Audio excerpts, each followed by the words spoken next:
Madame, Monsieur, bonsoir et merci d'être sur Télé Africa, votre traditionnel rendez-vous du mercredi, débat politique dans notre édition spéciale qui sera consacrée bien sûr à ce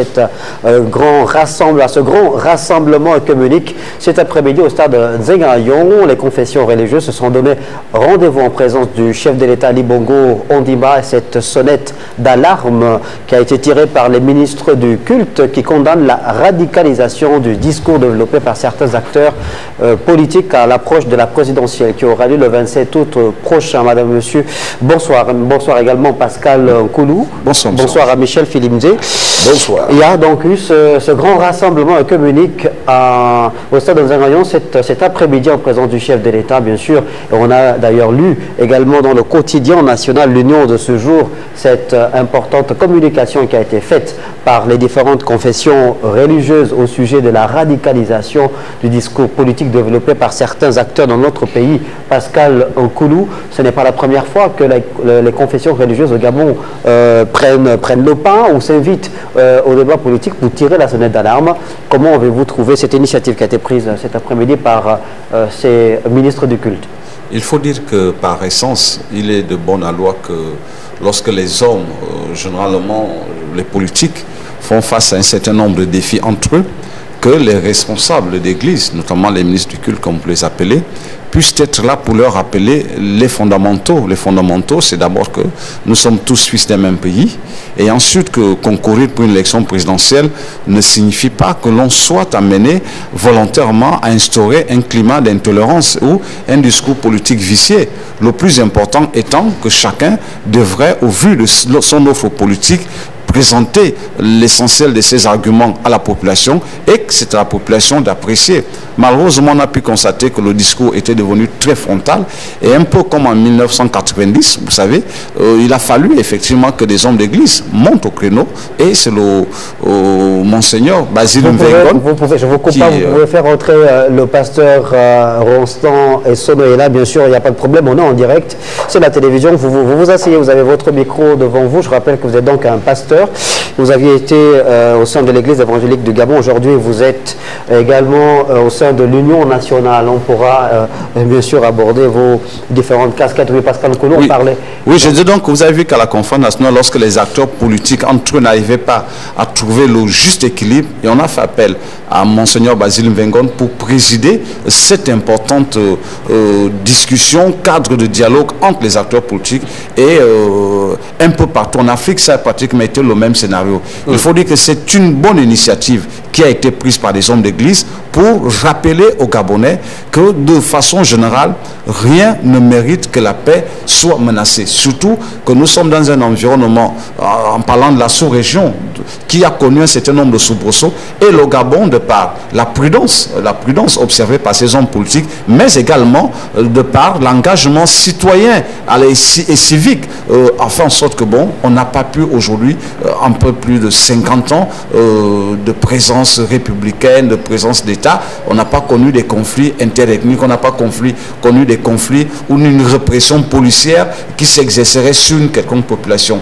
Donc je pense que toutes ces valeurs, tous ces attributs se doivent d'être préservés. Et il est bon que ceux qui ont la responsabilité de conduire spirituellement, parce que c'est important, les ministres de culte sont des hommes spirituels. Donc il est important que ceux qui ont donc cette lisibilité spirituelle puissent rappeler aux hommes que nous ne sommes que partiellement responsable et que aucun homme n'a la capacité de conduire de façon tout à fait déterminée le destin d'une nation. Chacun y apporte sa pierre à l'édifice, mais que c'est un processus qui prendra tout le temps que vivra le Gabon. Il faut donc être mesuré dans son engagement. Et je voudrais saluer ce type d'initiative et encourager ceux qui ont eu le courage et la volonté d'y arriver. Rostand et Sonoéla, vous êtes pasteur. Vous estimez que cette nouvelle montée au créneau des ministres du culte tombe à point nommé? En fait, personne ne peut être contre une initiative salutaire qui touche la paix, qui touche le développement, qui touche l'harmonie fraternelle. C'est l'une des missions des églises qu'on ne peut vraiment en aucun cas occulter. Mais ce qui est plus important, moi protestant, c'est que il faut que j'arrive à faire la différence entre ce qui est essentiel et ce qui est non essentiel. Or, ce qui est essentiel ici, vous parlez dans un cadre de paix. Moi, je suis non seulement membre de la société civile, parce que j'ai 2 organisations. Je suis membre de l'Association interreligieuse pour la paix en Afrique, Interfaith Action for Peace in Africa, qui a été mise en place par la Fédération luthérienne mondiale, dont le siège est à Nairobi, au Kenya. Donc, c'est une manière pour les églises de voir tout ce qui se fait à l'intérieur des politiques nationales dans des pays qui concernent la paix, qui peuvent promouvoir la paix, que ce soit sur le plan préventif, c'est-à-dire avant, pendant et après, dans les conflits, bien évidemment, l'ensemble des processus qui peuvent entrevoir des espaces de paix. En même temps aussi, je suis président du réseau des confessions religieuses et de la société civile pour la santé de la reproduction. Donc, tout ce qui concerne les aspects liés à la santé de la reproduction. Donc, je joue mon rôle. Mais maintenant, personne ne peut dire non à une initiative qui peut promouvoir le développement communautaire, qui peut arriver à mettre en place des espaces de conciliation, des espaces de paix. Sans paix, il ne peut pas y avoir de développement. C'est pourquoi, à ce titre, on peut saluer, à juste titre, l'initiative du ministre de l'Intérieur. Mais si je dis, ce n'est pas l'essentiel. Parce qu'il faut qu'on arrive à faire la différence entre ce qui est essentiel et ce qui est non essentiel pour le moment. Et par rapport au contexte du Gabon, je crois, c'est à nous de nous poser la question, est-ce que c'est essentiel, est-ce que c'est non essentiel? Mais dans ce contexte ce contexte tendu, bien sûr, au regard de la radicalisation du discours développé par les acteurs politiques, et à 80 jours de la présidentielle du 27 août prochain, vous estimez qu'il n'est pas important aujourd'hui de tirer la sonnette d'alarme? La vraie sonnette d'alarme, j'ai travaillé dans le cadre de la société civile. J'ai participé aux assises démocratiques nationales de la société civile. J'ai travaillé avec les organisations internationales telles que l'UNOCA, que nous avons rencontré. Nous avons rencontré l'ambassadeur des États-Unis, nous avons rencontré l'Organisation internationale de la francophonie, juste pour entrevoir les espaces de conciliation. Nous avons encouragé et appuyé les efforts de l'Église catholique qui a fait une sortie tout à fait remarquable. Je parle de la conférence épiscopale au niveau de l'Église catholique qui a sorti un document tout à fait important. C'est dans le cadre de promouvoir la paix et entrevoir un dialogue inclusif. Nous avons saisi l'appel du président de la République. Et quelque temps après, nous n'avons pas compris cet appel puisque ça n'a pas eu, c'est une mayonnaise qui n'a pas pris.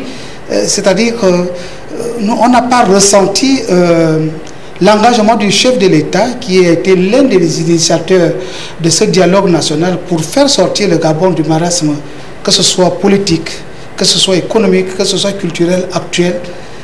Nous sommes restés sur notre faim. C'est pourquoi je dis aujourd'hui, quand il y a un problème qui arrive dans un village, il faut que les gens s'assiedent. Est-ce que nous sommes assis? Est-ce que les confessions religieuses? Moi, je suis très bien d'accord avec l'analyse de Pascal Nkoulou. En 90, les églises ont joué un rôle tout à fait important, que ce soit au Bénin, que ce soit au Congo, que ce soit au niveau du Gabon. C'est ce qui a permis que de 90 à 94, nous ayons connu quand même une petite accalmie avec le vote d'une constitution. Nous avons adopté une constitution qui entrevoit des élections à 2 tours avec bien évidemment un mandat réduit à 5 ans.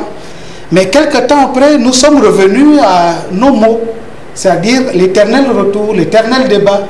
Et c'est ce qui fait problème aujourd'hui, nous, si bien que nous avons une situation crispée, un contexte économique crispé, nous avons une situation politique et démocratique en panne. Donc c'est ça qui fait que moi, l'intérêt, quand je parle d'essentiel, l'intérêt aujourd'hui, c'est de faire asseoir la classe politique, revenir sur l'essentiel pour dire, voilà le Gabon qui est en panne, voilà des situations que nous sommes en train de connaître, que ce soit exogène, que ce soit sur le plan endogène, mais dans une famille, on s'assied. C'est là où moi j'attends le président de la République, pas pour des aspects qui, pour moi, peuvent paraître non essentielles. Sont... Je n'ai rien contre un culte d'action de grâce, une messe écuménique qui soit organisée par l'ensemble. Mais je dis, il y a plus essentiel que ça, il y a plus important que ça.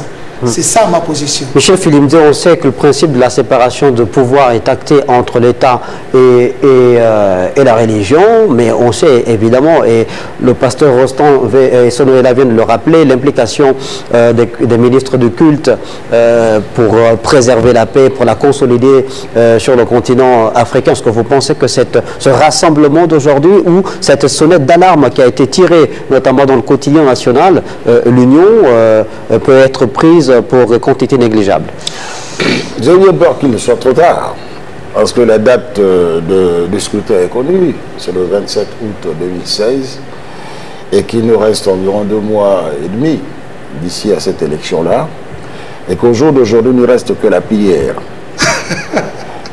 Il ne reste que la prière. Est-ce que ce n'est pas une vision apocalyptique que vous avez? Ce n'est pas une vision apocalyptique. Je suis analyste politique, j'examine les faits. Si je m'en tiens à ce que le pasteur Rostand et Sonoéla vient d'énumérer comme grief, comme problème, comme facteur bloquant dans la décrispation du climat politique au niveau du Gabon, à l'entame de cette campagne électorale, ces questions-là ne se traitent pas en une semaine. Ces questions-là ne peuvent pas être traitées en un mois. Sauf à ce que la classe politique s'entende pour un report de cette élection présidentielle. Le pasteur Sonoéla parle de l'organisation d'un dialogue inclusif. Un dialogue inclusif, compte tenu, au regard de l'importance des sujets, je ne crois pas qu'il puisse être évacué en une semaine.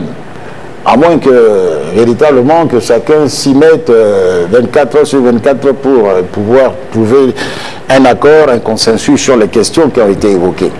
C'est pour cela que je dis, j'ai bien peur que sur ces questions qu'il a évoquées, qui pour lui sont essentielles, ne puissent pas trouver solution avant le 27 août 2016.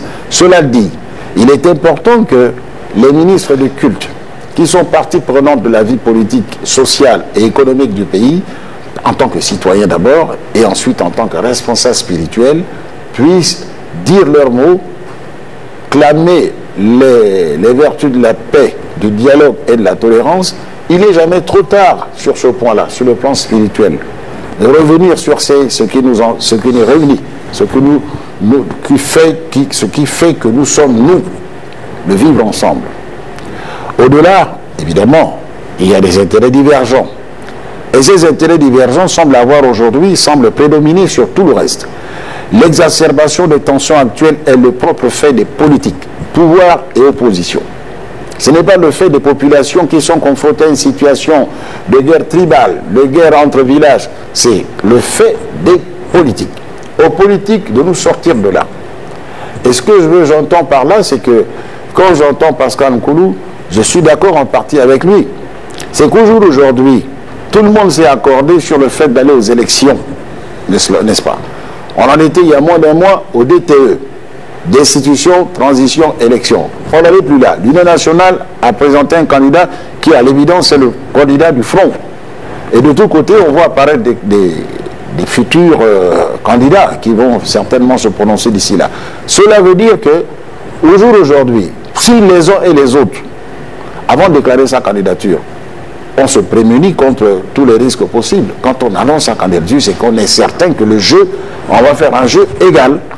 On n'a pas le droit de médire, on n'a plus le droit de prononcer des menaces, d'appeler à la révolte, d'appeler au désordre. On va dans une élection, le meilleur gagne, c'est le peuple qui tranchera. Je pense que sur ce point-là, toutes les démocraties du monde fonctionnent sur cette base-là. Quand on fait acte de candidature, c'est qu'on cautionne le jeu auquel on va se livrer. Il n'est plus besoin de dire « Ah non, si lui se présente, on met le feu. Si tel ne présente pas tel papier, on met le feu. Si jamais il gagne, c'est de la fraude. » Je pense que tout cela, ce sont des choses qu'il faudrait. Ou bien on fait acte de candidature, on boycotte l'élection. Cela n'est pas nouveau sous notre ciel gabonais.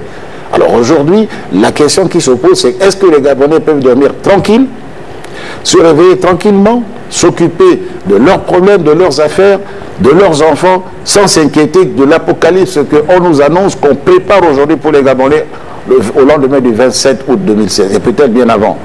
Pour terminer, je voudrais quand même dire ceci, que la cérémonie de cet après-midi me paraît opportune.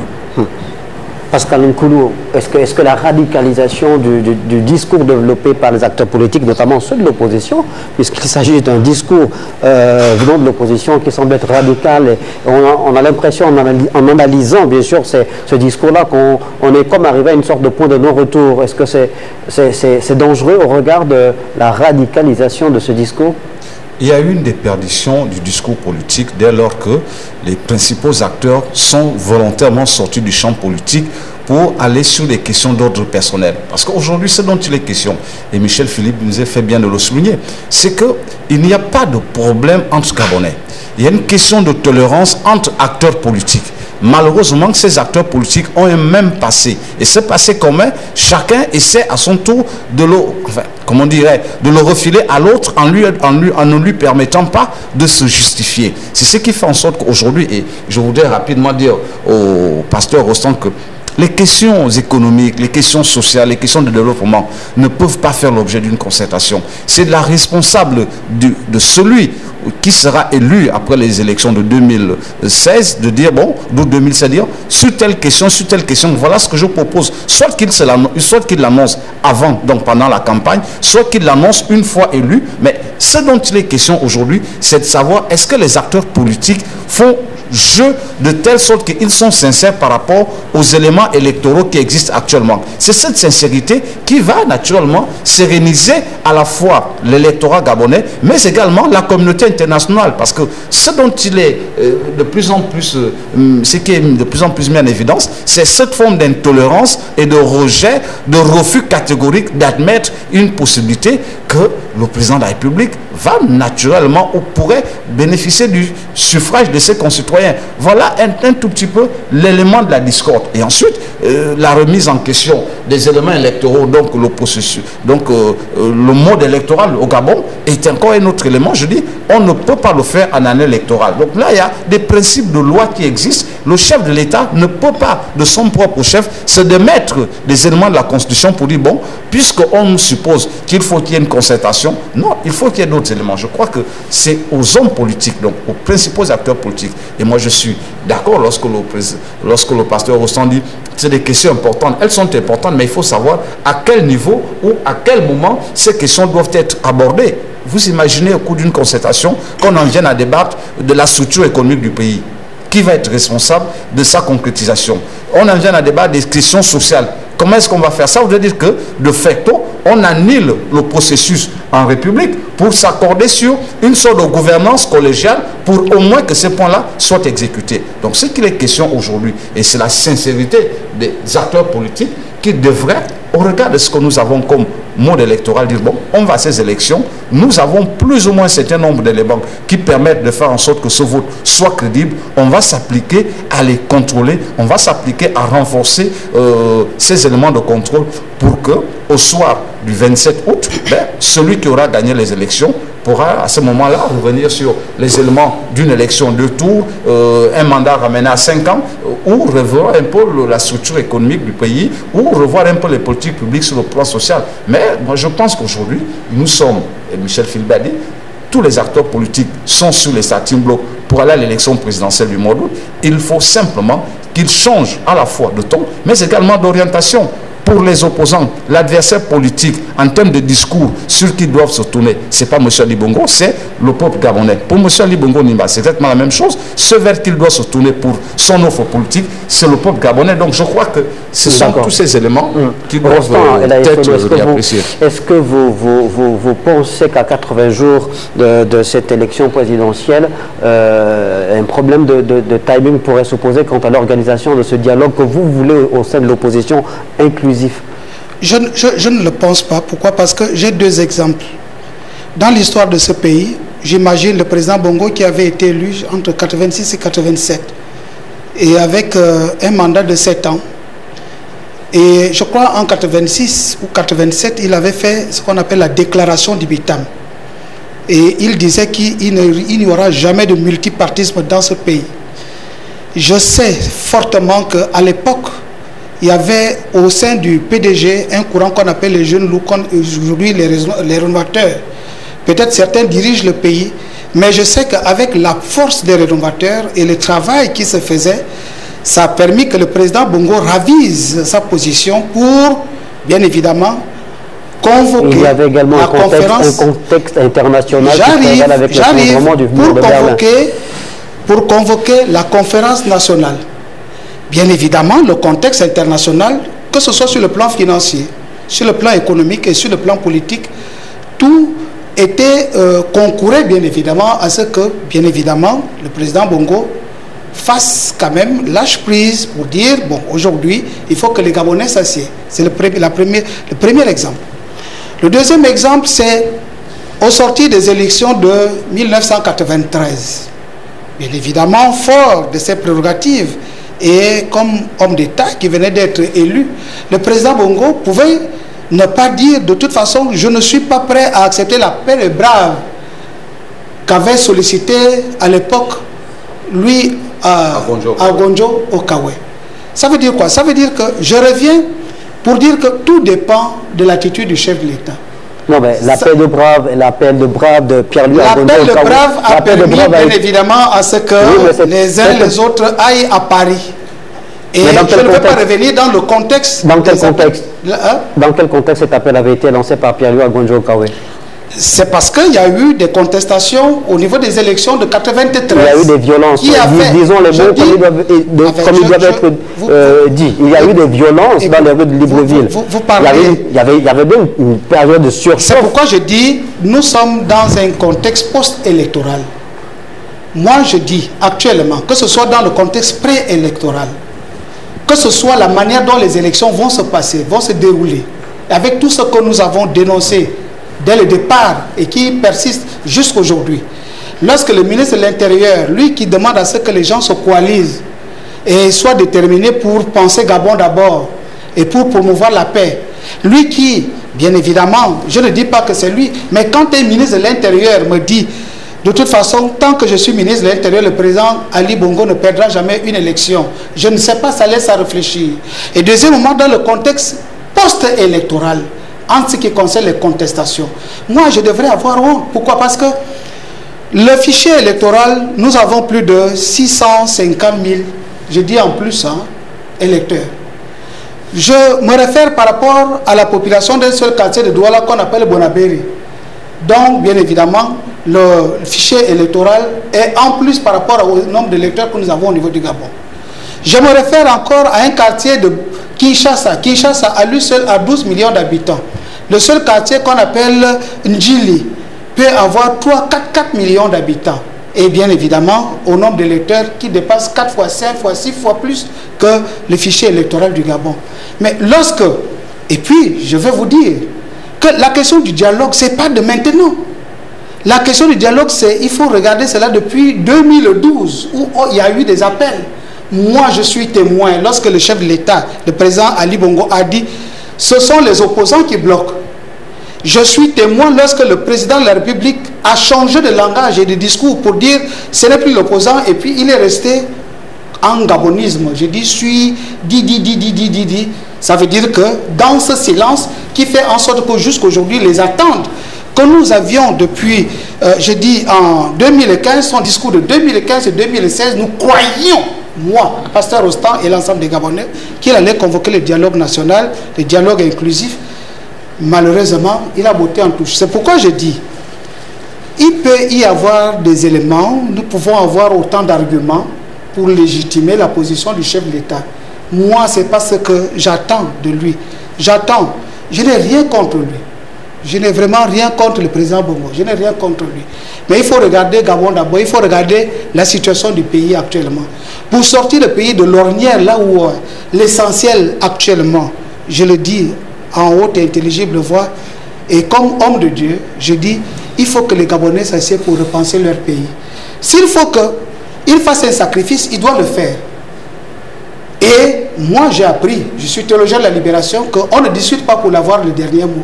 Et lorsque tu rentres dans le cadre de la négociation ou bien de la discussion, il faut savoir concéder. Mais quel est le sacrifice que lui il peut concéder en même temps qu'il demande les concessions au niveau du peuple? Voilà un peu les situations que nous sommes appelés à voir ensemble. Plutôt que de tirer des fusils, des balles sur les pieds de l'opposition, c'est l'opposition qui a fait ceci, c'est l'opposition qui a fait cela. Vous vous souvenez qu'André Mbobam, de son vivant, disait que tout dépend de celui qui dirige. Mais nous voulons avoir des actes forts, des signaux forts du président Ali Bongo. Tout est possible, même en 8 mois. J'ai le sentiment, en suivant le pasteur Rospa Isonoela, dans son discours, il a intégré le fait que l'élection présidentielle pourrait être repoussée pour l'intérêt suprême du pays. S'il le faut, oui, je suis d'accord. Et je suis plutôt un peu dans l'optique que tous les problèmes pourraient être réglés si on se donne les moyens de les traiter.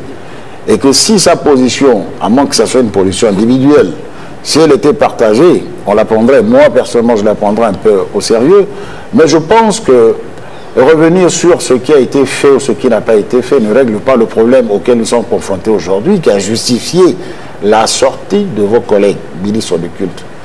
Ils ont en tête le risque qui nous attend le 27 août prochain. Revenir sur ce qui a été fait ou ce qui n'a pas été fait, aujourd'hui me semble, et c'est pour cela que je dis, il est un peu trop tard pour évoquer tout cela, à moins que vous n'ayez vous-même déjà en tête une idée qui consisterait à dire que le chef de l'État peut, indifféremment du calendrier électoral, convoquer un dialogue franc et sincère, quitte à repousser l'élection présidentielle 8 ou 7 mois plus tard. Ça, c'est un autre débat, mais il faut le dire clairement. Alors, pour revenir à ce que Pascal Nkoulou disait tout à l'heure, je crois bien que dans la situation qui nous concerne, qui nous interpelle aujourd'hui et qui nous amène à débattre ce soir, il est question de l'intérêt national, pas des d'intérêts partisans. Et qu'en l'occurrence, au jour d'aujourd'hui, la question qui s'oppose, c'est de savoir est-ce que cette élection, dans les conditions que nous connaissons, le climat actuel, délétère que nous connaissons, est-ce que cette élection ne porte pas en elle les germes d'une explosion qui pourrait mettre l'unité nationale à mal, et même des vies des Gabonais à mal? Je crois que c'est cette préoccupation peut-être qui intéresse les Gabonais et ceux qui nous suivent en ce moment. Ce n'est pas tant de dire, voilà, bah, écoutez, ça se passe comme ça, bon, on va aller comme ça, je ne sais pas. Mais je pense que s'il y a eu cette cérémonie écuménique ce soir, c'est que certains ont été suffisamment alertés sur le risque et le danger qui menace ce pays, qu'ils ont pensé qu'il est bon de peut-être se réunir pour rappeler aux uns aux autres l'intérêt qu'il y a à calmer le jeu. Justement. Et là, à ce niveau-là, la responsabilité des politiques est importante. Le chef de l'État interpellé en premier, je crois que vous avez bien décortiqué le discours de Monseigneur Basile Nvé, et je crois que les autres aussi en ont pris pour le grade. Parce que pour dialoguer, il faut être deux. Pour faire la paix, il faut être deux. Et comme il s'agit de Gabonais, tous, il faut penser au Gabon. Aucun problème politique ne vaut une vie humaine. Je pense que sur ce point-là, il faudrait peut-être réfléchir de manière sérieuse et tout le monde interpellé. L'opposition d'ailleurs qui pousse un peu dans l'exacerbation, dans le discours, les outrances de langage. Pasteur Essono est là, c'est le fait de l'opposition, vous le savez. On va revenir tout à l'heure sur cette discussion, Michel Filimté. Et d'ailleurs, je veux vous proposer la diffusion de la réaction d'un géopolitologue français qui analyse la situation politique qui prévaut actuellement au Gabon. Vous comprendrez qu'il est en phase avec certains des propos qui ont été développés autour de la table. Une semaine d'actualité. Éric Bataillon.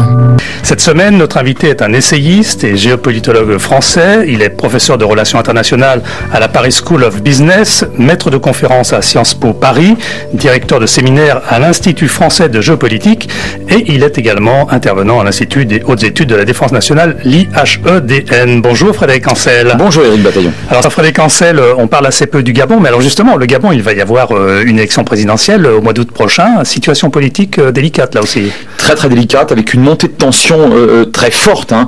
Je cite, nous allons organiser une expédition pour nous débarrasser des cafards. Il faut se débarrasser des cafards. Fin de citation, ça c'est de Jean Ping, qui est l'opposant principal hein, à Ali Bongo, hein, qui se représente donc à sa propre succession, vous l'avez bien dit, dans quelques mois, et ça traduit la montée de tension dans ce pays, et pas seulement dans ce pays. J'ai beaucoup travaillé sur le Rwanda.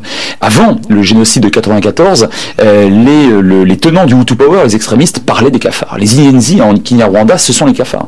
Il y a, je pense, une manière de rhétorique, une manière de discursive extrêmement grave. Alors pas seulement là, mais là en particulier, je pense que Jean Ping, l'opposant principal, a eu tort. D'ailleurs, ça fait beaucoup de bruit hein, ces dernières semaines de considérer que ses opposants étaient des cafards. Et je pense que il faut absolument que les Africains eux-mêmes, là encore, il n'y a pas de leçon à donner de l'extérieur, surtout pas de la France, mais que les Africains, et en l'occurrence les Gabonais eux-mêmes, y compris éventuellement la justice, se saisissent de ce genre de propos et de ce type de campagne. Je précise que je connais un tout petit peu le Gabon parce que j'y enseigne la géopolitique depuis 3 ans à l'université Omar Bongo dans le département de géographie. Et la situation actuelle est stable, vous paraît calme? Alors pour l'instant elle est stable, en tout cas les militaires diraient elle est sous contrôle grâce d'ailleurs doit être rendue à la population gabonaise hein, qui effectivement suit cette campagne, même si on l'a bien vu avec Jean Ping, elle est extrêmement et de plus en plus violente, en tout cas dans les mots, sur le terrain, dans la rue. Pour l'instant il n'y a pas beaucoup de débordements. Et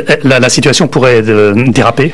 Elle pourrait déraper d'abord avec ce genre de propos encore une fois incendiaires. Elle pourrait déraper parce que avec un baril de brut qui était à $140 il y a quelques années, qui est à 40, 50 aujourd'hui, sachant que l'économie gabonaise est mono-exportatrice, hein, c'est-à-dire que plus de 90% des exportations se font dans un secteur, c'est évidemment le pétrole, même si le Gabon commence à exporter d'autres choses, c'est effectivement toujours sur le plan social que ça peut exploser, hein, notamment en période de campagne électorale. Et puis c'était donc là l'analyse de Frédéric Ancel. Il est enseignant à l'université Omar Bongo, géopolitologue français. Vous venez d'écouter là ce propos de ce géopolitologue qui a été donc enregistré sur les antennes de nos confrères de Radio France Internationale, Pascal Nkoulou. On l'a écouté, cette violence dans les propos des leaders politiques, notamment de Jean Ping, qui a d'ailleurs, il y a quelques jours, refusé de répondre à une convocation des services de la police judiciaire de Gabon au regard de ses propos tenus dans certaines localités, lorsqu'il parle de se débarrasser des cafards, de mener une expédition contre les cafards. Quelle analyse vous faites? Oui, il faut effectivement, je voudrais revenir rapidement sur ce que le pasteur Rostand dit lorsqu'il parle de l'essentiel. Vous savez, lorsqu'on se déclare candidat à l'élection présidentielle, on endosse un certain nombre de responsabilités, notamment l'exemplarité.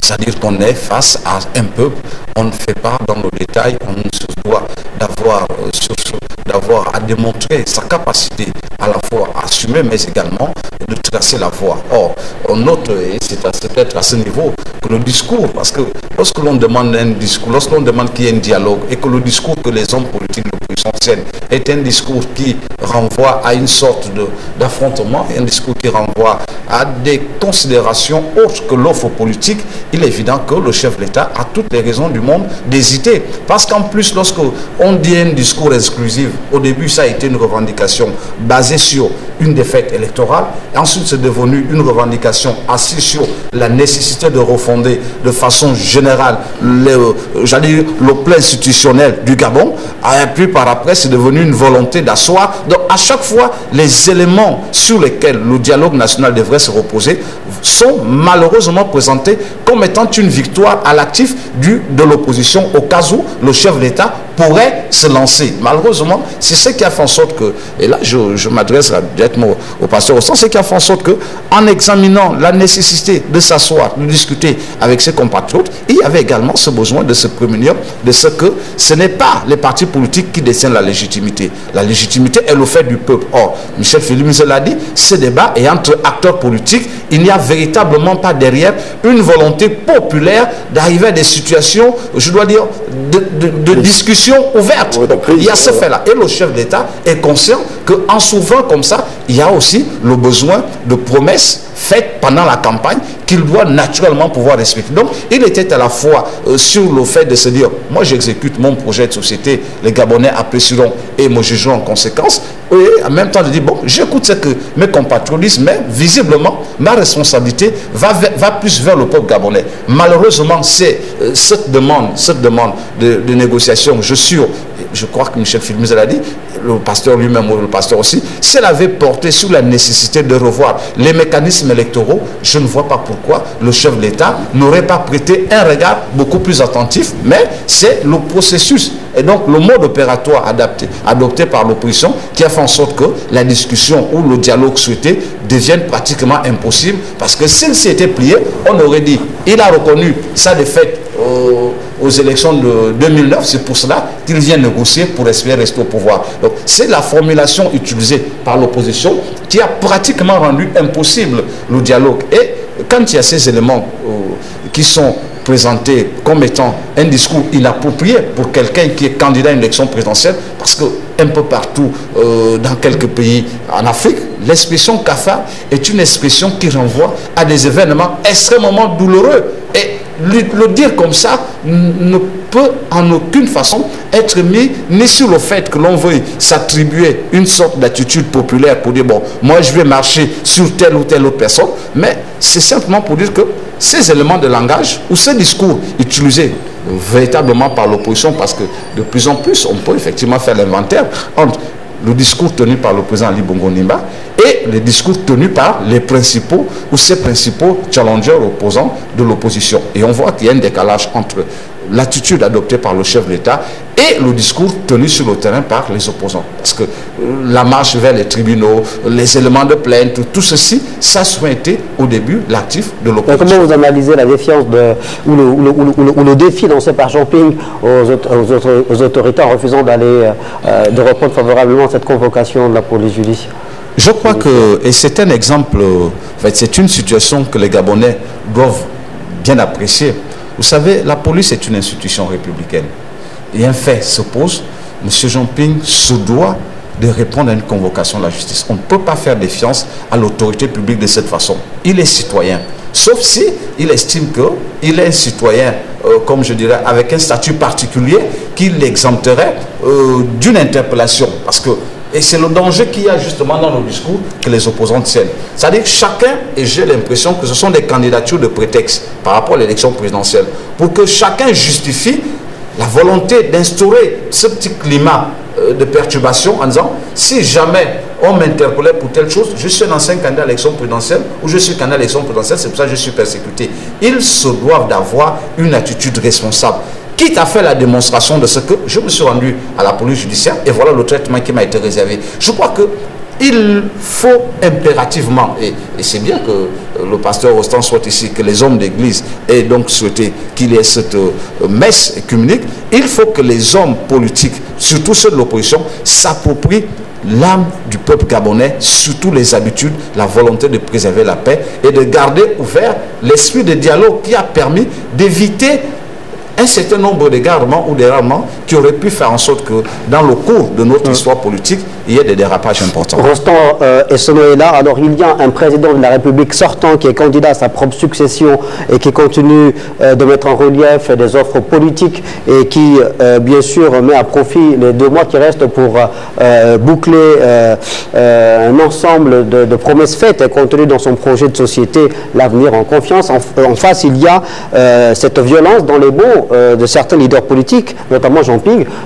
Comment d'ailleurs vous, en tant qu'homme d'église, vous avez bien sûr apprécié cette sortie de route de Jean-Ping au sujet de cette expédition contre les cafards au Gabon? Je vais d'abord dire quelque chose qui est tout à fait important. Je travaille dans le cadre de la paix. Et à ce titre, je suis beaucoup regardant dans les conditions qui peuvent favoriser la paix ou bien qui peuvent, bien évidemment, entraîner un conflit.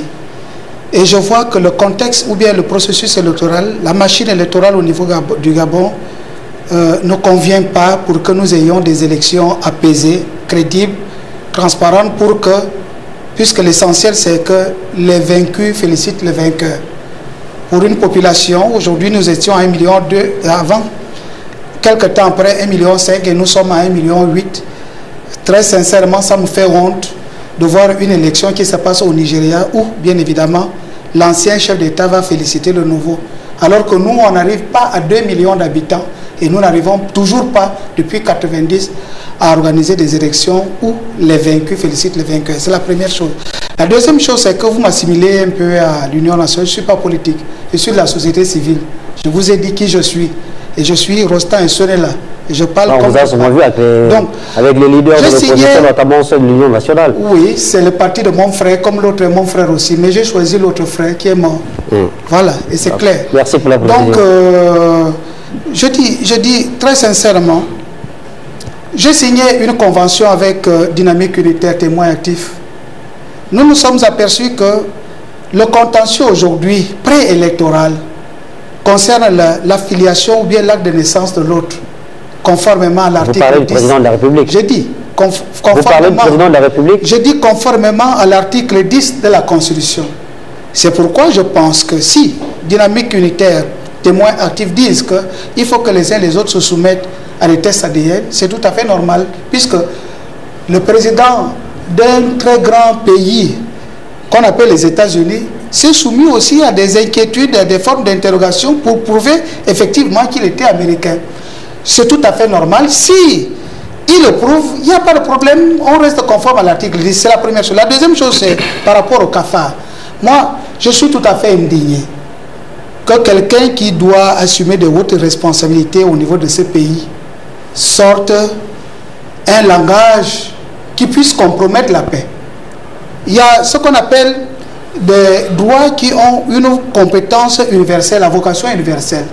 C'est par exemple des droits humanitaires, c'est par exemple des droits qui concernent bien évidemment la gestion économique et financière, les problèmes de malversation.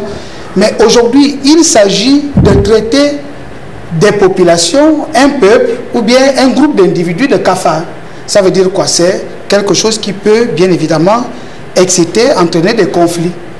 Quand je parle de conflit, ça veut dire que ça peut être des haines, des formes de haine, ça peut être des formes de confrontation de différentes communautés, ça peut être des formes d'excitation, des rivalités ethniques. Donc, tout ce langage-là, qu'on le prenne pour ping, qui traite les uns et les autres, ou bien certains Gabonais, ou bien des expatriés de cafards, que ce soit un autre qui aurait traité une population d'une province, de toute façon, tuez-les tous. Je crois qu'ils doivent tous être mis sur le même banc des accusés pour dire que, écoutez, ce genre de langage, c'est pourquoi moi je crois à un état de droit. Il faut que le droit parle. Si Ping, aujourd'hui, fort de ses prérogatives, pour un grand responsable qui a occupé de hautes responsabilités au niveau de la Commission de l'Union européenne, africaine, se permet de faire de telles sorties, je dis qu'il faut qu'il réponde. Et qu'il faut qu'il réponde parce que, bien évidemment, il y a une charte africaine des droits de l'homme. Et dans la charte africaine des droits de l'homme, il y a ce genre d'articles-là qui prohibent, qui interdisent que, bien évidemment, on ne puisse pas traiter les uns les autres ou bien qu'on ne puisse pas exciter une forme de rivalité qui puisse entraîner des conflits et qui, bien évidemment, peuvent embraser un certain nombre de pays. Je le regrette que ça sorte de lui. Bon, qu'il ait répondu, qu'il n'ait pas répondu, ça ne me concerne pas, c'est au pouvoir de constater qu'effectivement, il n'a pas répondu, il a défié l'État, il a défié l'autorité de l'État. Ça ne me regarde pas. Qu'il le dise et qu'il réponde de ses actes. Moi, Rostan Nsonela, je n'ai rien à répondre de la part des pays. Je m'arrête là. Michel Philippe, il y a bien sûr ce calendrier électoral qui a été rendu public par la Commission électorale nationale autonome et permanente avec un délai imparti pour le dépôt de candidature, je pense le 12 juillet prochain. Ensuite, l'ouverture de la campagne le 13 août, la clôture le 26 août et le vote le samedi 27 août prochain. Le pasteur Rostan Nsonela parlait de processus électoral. Il semblait remettre en cause ce processus électoral ou cette transparence qui devrait garantir des élections libres et transparentes dans notre pays. On sait que depuis quelques mois maintenant, le représentant de Nations Unies au Gabon ou en Afrique centrale, Abdoulaye Bathily a pris langue avec les institutions de la République, avec les acteurs politiques. On sait également que l'Union européenne a fait la même démarche, que l'Organisation internationale de la francophonie également a fait la même démarche et ont jugé toutes ces institutions-là que les conditions étaient réunies pour qu'il y ait une élection au Gabon. Alors, finalement, qui croit? Est-ce l'opposition qui crie déjà à la fraude, au loup, ou ces institutions qui sont là pour superviser et qui estiment qu'en l'état actuel, le processus pourrait se tenir? Écoutez, moi, personnellement, je ne voudrais pas répondre à la place des politiques. Je analyse plutôt ce qu'ils disent et puis j'en tire un certain nombre de conclusions qui sont tout à fait que des points de vue, qui ne sont que mes points de vue. Je voulais quand même faire noter par rapport à ce que disait Pascal Nkoulou, qu'en définitive, il a raison sur un point. Si on observe bien la dynamique politique, le jeu politique depuis 2009, on a le sentiment, pour quelqu'un, observateur qui se tiendait sur Mars avec un long télescope, avec un grand écouteur, qu'il s'agit non pas de questions essentiellement politiques, impliquant un grand nombre, une grande partie, une majorité de la population gabonaise, mais d'un certain nombre d'acteurs politiques qui ont pris pour cible le chef de l'État à titre personnel, pour des raisons personnelles. Parce que s'il s'agissait uniquement de discuter des questions qui auraient trait à la gestion du pays, à la bonne gouvernance, à des points précis dans la gouvernance qui mériteraient d'être regardés, des questions de logement, des questions de droit, je pense que on l'a vu, le chef de l'État a répondu, je crois, sur la question de la biométrie. Une partie de l'opposition a répondu et a travaillé avec le gouvernement sur cette question de la biométrie, même si elle n'est pas parachevée. Mais je crois que sur cette question ponctuelle, l'État a travaillé, je veux dire, le gouvernement a travaillé avec l'opposition. Mais évidemment, comme disait Pascal Nkoulou, quand vous demandez un dialogue et que vous y mettiez, d'abord dialogue inclusif, je ne sais pas si les gens comprennent ce que ça veut dire. Ça veut dire que ce qui en sort, c'est ce qui fait droit. On ne discutera plus après qu'on se soit entendu sur ça. Et on met le grand chambardement, on refait la République. Je ne crois pas qu'un seul président, bien ou mal élu, accepterait cela. Et que pour cette raison, qu'on ait pourri complètement les 7 années qui sont passées, que le Gabonais ait vécu en pointillé parce que, et essentiellement, il s'agissait de changer la République. Mais le président, mettons-le à sa place, n'importe lequel d'entre nous ici autour de cette table n'accepterait pas de remettre en question son propre mandat. Cela équivaudrait pour lui à reconnaître qu'il n'était pas bien élu. Or, c'est justement là le but de l'opération. Inutile de dire que dans ce cas, il ne pouvait pas y avoir d'accord, de quelque manière que ce soit. Il s'agissait de refonder la République. L'opposition avait le ventre, les yeux plus gros que le ventre dans cette histoire-là. Il aurait fallu quand même qu'on dise ponctuellement sur telle question, retrouvons, nous discutons, mais revoir toute la République. Avec des accusations à la clé. Vous n'avez pas respecté l'article 10. Vous n'avez pas fait ceci et cela. Et à ce moment-là, le pouvoir s'est braqué. Je pense que si tout le monde y avait la bonne foi, comme semble le dire le pasteur Rostand et là, la bonne foi qui consiste à dire Gabon d'abord, voyons ce qui peut améliorer le temps que le chef de l'État finisse son mandat, qu'on l'aide à régler ses problèmes dans l'intérêt des populations et qu'ensuite qu'il soit jugé par les Gabonais sur son mandat, ce qu'il a fait, ce qu'il n'a pas fait. Je crois qu'aujourd'hui, notre classe politique manque de sincérité. Ça, c'est de un. De deux, je note que dans cette affaire-là, le PDG qui était honni par les Gabonais avant 2009, non pas parce qu'il était un parti qui était mauvais, mais parce qu'il y avait des gens en son sein, des gens qui étaient vomis par la population. Nous savons tous qu'avant 2009, il suffisait de citer certains noms pour que les Gabonais grimpent au rideau. Les caciques, c'était ça le mot qu'on ne voulait pas entendre. Aujourd'hui, ce sont ces mêmes caciques qui disent « nous allons faire la révolution, nous allons faire le corriger ce qu'on n'a pas pu faire en 42 ans ». Moi, je crois que dans l'histoire, là, aujourd'hui, il y a la mauvaise foi. Je ne vais pas individuellement citer les uns les autres. Personne n'est propre dans cette histoire. Et ça me rappelle forcément, de manière forcenée, le cas brésilien avec Dilma Rousseff. Dilma Rousseff qui a été virée de sa présidence par des gens plus pourris qu'elle. Parce qu'en l'occurrence, c'est ça l'actualité nous le montre, qu'au Brésil aujourd'hui, même le président Temer, président par intérim, est menacé. Le président du Sénat est menacé, le président de l'Assemblée nationale. Et là, Pascal a raison de dire que certains ont fait acte de candidature pour se prémunir contre toute poursuite. Aujourd'hui, s'il y a une opération, une vraie opération main propreté, déléguée au Gabon, même par la société civile, personne ne sortira blanc. Et ça me fait de la peine parce que les populations gabonaises, ne faisant pas de discernement, parce qu'en vérité, Pasteur Rostand, Issono est là, le vrai adversaire de M. Ali Bongo, vous le connaissez, c'est la misère, c'est la souffrance du peuple. Une grande partie de la population, au niveau social, vit mal. Et n'a pas d'explication pourquoi elle vit mal. Évidemment, quand vous leur dites que le pétrole a baissé, ils se disent, ben écoutez, on a toujours vécu avec le pétrole. Vous voyez, c'est des choses qui doivent être dites. Et aujourd'hui, le Gabon n'échappe pas à la logique. Il y a des pays aujourd'hui qui sont au bord complètement du chaos, comme le Venezuela, deuxième producteur mondial de pétrole, deuxième pays possédant les plus grandes réserves de pétrole au monde, qui est aujourd'hui complètement à l'arrêt. Nous avons d'autres pays qui disposent de moyens beaucoup plus importants que nous, qui sont à l'arrêt au plan économique, qui vivent dans une sorte de marasme économique. Et faire croire aux Gabonais que c'est le seul fait du président Ali Bongo Ondimba, ça, c'est de la forfaiture, vous le savez. Mais aujourd'hui, on charge le bonnet. On dit c'est sa faute, mais je crois bien qu'au jour d'aujourd'hui, beaucoup d'entre nous, nos compatriotes, doivent comprendre qu'il y a véritablement un problème au niveau de notre classe politique, au niveau de nos structures politiques en général, et que ce problème peut être réglé après l'élection présidentielle. Le vainqueur, celui qui triomphera de cette élection, va certainement tirer le leçon de ce qui a été fait lors du précédent mandat et puis apporter les correctifs. Je ne pense pas que pour cela, qu'on puisse se laisser aller à des débordements. C'est les débordements qui nous inquiètent. Le comportement des hommes politiques, nous ne le maîtrisons pas. Mais nous avons le droit de leur dire ne dépassez pas la ligne jaune parce que vous mettez en péril l'unité du pays et la sécurité de ses habitants. Au jour d'aujourd'hui, c'est ça qui importe. Parce que ce que vous dites là, je peux approuver qu'il y a nécessité de revoir certaines choses dans un dialogue global, incluant la société civile, les politiques. Mais est-ce qu'on en a le temps? Vous dites, on peut différer l'élection présidentielle. C'est votre point de vue, qui compte que pour vous. Mais il faut le faire partager à vos amis de l'opposition.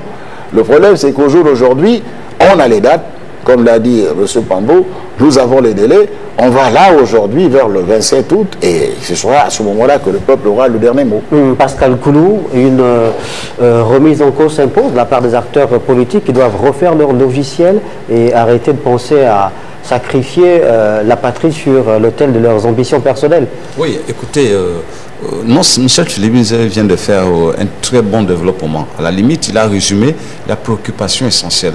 C'est-à-dire aujourd'hui, quand vous regardez, je dis le mode opératoire adopté par l'opposition, qu'est-ce qu'il y a comme élément, je dois dire, élément qui présente une forme d'alternative politique en termes d'offres. Aujourd'hui, les Gabonais ne se sont pratiquement pas appropriés, ni en termes de slogans, ni en termes de mots récurrents, ce que ces hommes-là ont dans leur discours politique. Vous savez, Mbabo Solo, en 1900, puisque on parlait des élections de 93, Mbabo Solo avait un discours qui était pratiquement connu sur la base de quelques résumés en termes de slogans. L'école cadeau, hôpital cadeau, travail pour tous. Donc, mais ça, c'était des choses que les gens avaient appréciées. Les Gabonais savaient, si Mbabo est le président, on aura l'école cadeau, on aura le travail, tout le monde aura le travail, l'école sera... Donc, toutes ces choses, aujourd'hui, quand vous posez à quelqu'un la question, M. Oyemba vient de se déclarer candidat à l'élection présidentielle, qu'est-ce qu'il propose? Mais il était assis sur leur fameux DTE, c'est-à-dire destitution,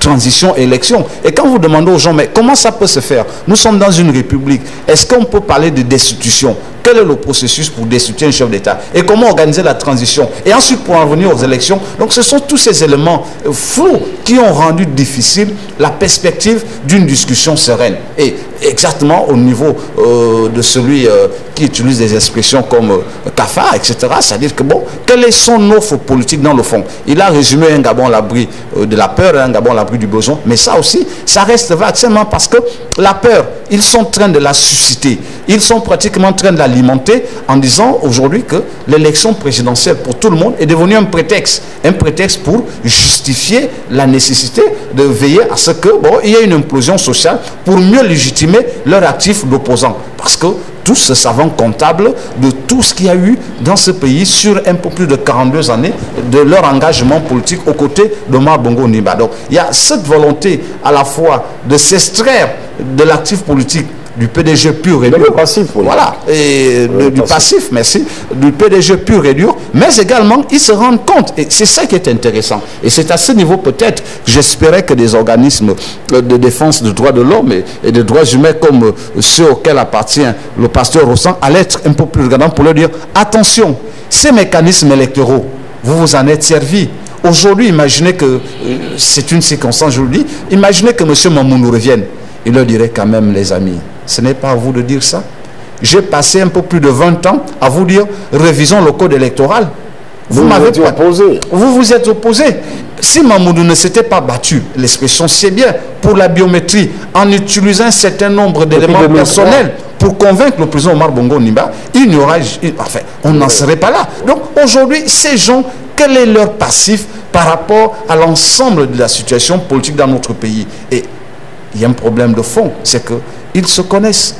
Le président Ali Bongo Ondimba connaît ceux à qui il a affaire. Et ces gens-là savent pertinemment que dans leur agitation, parce que c'est ça dont il est question aujourd'hui, vous ne pouvez pas, en l'espace de la fin d'un mandat, vous déclarer opposant, sortant du régime, après avoir pris le soin de mettre en place un certain nombre de mécanismes bloquants pour arriver à une situation de crise politique artificielle. Donc c'est à ce niveau que les éléments qui peuvent constituer le dialogue sur lequel M.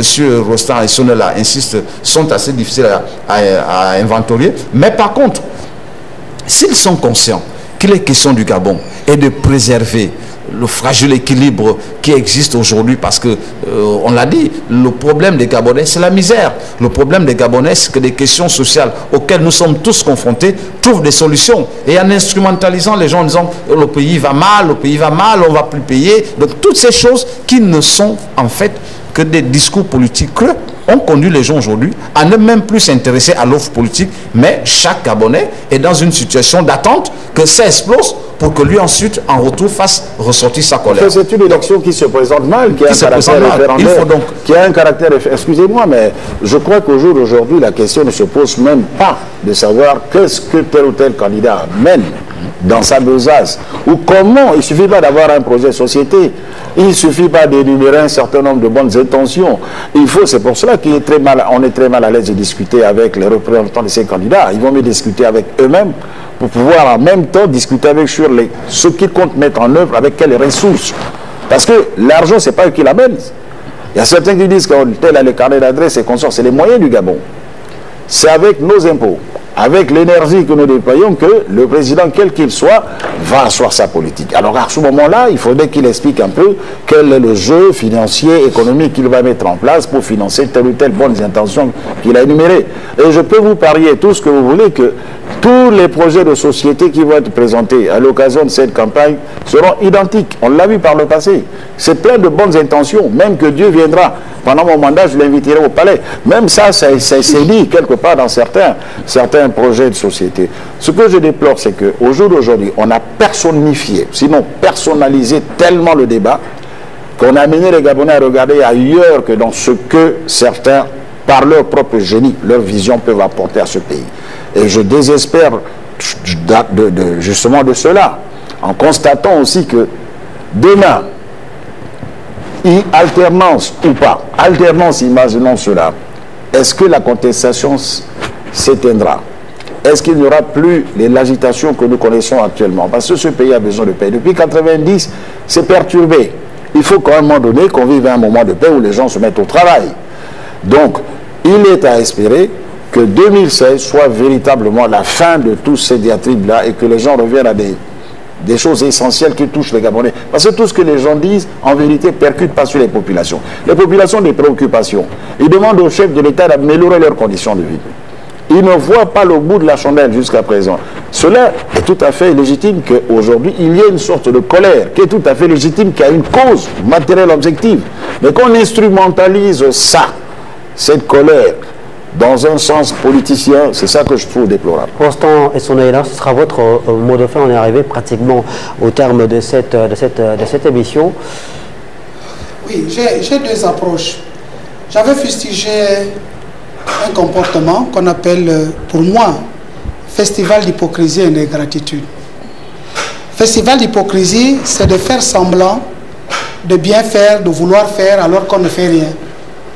Et il y a des expressions telles que freelance, il y a des expressions telles que cultiver le pourrissement. J'ai comme l'impression que depuis 2012, où les uns et les autres, que ce soit la société civile, que ce soit les partis politiques, tout le monde d'ailleurs, même le chef de l'État, a envisagé le dialogue. Mais nous sommes aujourd'hui en 2016, qu'on revienne toujours sur cet éternel problème de dialogue organisé qui n'a jamais été organisé. Et pour qu'on nous dise qu'à 8 mois, je ne sais pas combien de mois il nous reste là. Non, 80 jours. À 80 jours des élections. 2 mois. 2 mois, qu'on nous dise que le dialogue est impossible. C'est la première chose. J'ai montré encore combien de fois ce n'était pas bien. C'est un échec. C'est un aveu d'échec pour une liste électorale de 650 000 électeurs au plus. Le corps électoral est fort de 650, Voilà. 660 000. 660 au plus. Et qu'on a des difficultés à organiser des élections crédibles où, bien évidemment, chacun va assumer son droit de vote, va voter son candidat et qu'à la fin, les vaincus félicitent les vainqueurs. Ça, depuis 1990, je n'ai jamais vu ça. C'est un aveu d'échec, je dis, par rapport à la population, alors que d'autres qui n'ont pas de moyens, qui ont une population assez abondante, arrivent à organiser. Moi, je craignais pour le Nigeria. Mais regardez un peu ce que Goodluck Jonathan, et par rapport au nouveau président, ce qui s'est passé. Voilà. Donc, c'est un miracle. Festival d'hypocrisie et d'ingratitude, c'est de penser que, de toute façon, c'est les autres qui disent ceci. Mais je dis, on ne va jamais organiser un dialogue pour avoir le dernier mot. Qui veut dire dialogue, veut dire, bien évidemment, avoir des espaces de concession. Il faut des concessions de part et d'autre. L'opposition vous a fait des préalables. La société civile vous a fait des préalables lors de nos assises. Mais moi, je dis, et je prends à témoin le chef de l'État, lui qui était rénovateur à l'époque, avec un Baobab, avec un Domontogo, avec Penny Bouiki, avec, il s'appelle Ngoye Moussavou Bikoko, et ils sont tout à fait nombreux. Quand ils ont organisé la conférence nationale de 1990, ce n'était pas forcément pour arriver à un contexte multipartiste, mais c'était pour arriver au RSDG, le rassemblement. Et ils se targuent eux-mêmes de dire que c'est nous qui sommes allés prendre un babosol. Bien évidemment, pour conforter le RSDG. Mais pendant la conférence nationale, l'Assemblée a accouché d'autres propositions qui ont été tout à fait concrètes, salutaires pour le pays. Vous le dites alors, vous comprenez alors le risque qu'il y a dans le dialogue. Je suis d'accord avec notre festival d'hypocrisie, et j'arrive jusque-là, c'est de constater, moi, pasteur, vous avez contribué à mettre quelqu'un, qu'il soit mauvais, qu'il soit bon. Ils se connaissent, ils se reconnaissent tels qu'ils sont là et qui se déclarent aujourd'hui candidats. Et que, à quelques mois des élections présidentielles, ils claquent la porte, ils quittent la barque pour dire, bon, de toute façon, nous on est bon. Une manière de chercher virginité auprès du peuple pour dire que, écoutez, le mauvais c'est lui, l'autre c'est le diable. Moi, pasteur, je dis, ce n'est pas normal. Ce n'est pas une attitude à encourager. Vous faites allusion à Guy Zobandama, non? Je ne parle de personne. Oh, je dis, ce n'est pas une attitude à encourager. On a bien lu la caricature. On a bien lu la caricature. Non, je dis bien, ce n'est pas une attitude à encourager. On assume ses choix jusqu'au bout. C'est pourquoi je propose encore au chef de l'État, là où il est là, il n'est pas sûr de ceux qui l'entourent. Il n'est jamais sûr de ceux qui sont tout avec lui.